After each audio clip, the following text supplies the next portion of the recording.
नाजरीन, fly news की team Sindh के मशहूर गुलकार तुफैल अहमद संजरानी की अयादत के लिए कराची पहुंच गई। चंद रोज कबल दिल में शदीद तकलीफ के बाइस कराची के डाउ हॉस्पिटल में ज़ेर इलाज सिंध के मशहूर गुलकार तुफैल अहमद संजरानी की अयादत के लिए नुमाइंदा फ्लाई न्यूज कादिम हुसैन पावर अपनी टीम के हमरा डाउ हॉस्पिटल पहुंच गए।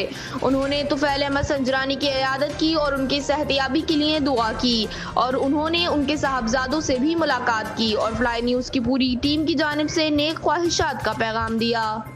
अच्छा हिते तव्हां दौर खां आया तुफैल संजरानी जी तबियत पुछां थो कीअं था चवनि उन जा मिट माइट तमाम बेहतर इलाज थिए पियो ऐं दोस्त लाॻे मिट माइट मुतमिन आहिनि ऐं असांजी दुआऊं सुठे सां गॾु आहिनि। सुठे संजरानी जो सरमायो आहे।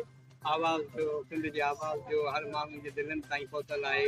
असांजी दुआ आहे त एॾो पंधु करे आया आहियो एतिरो प्यार आहे। हा बिल्कुलु सुठे सां प्यार आहे। ख़ुशूसन उन जा जेके गाना आहिनि मौला अली वाला तमामु सिंध ते छायल आहे सिंधियुनि जे दिलनि ते।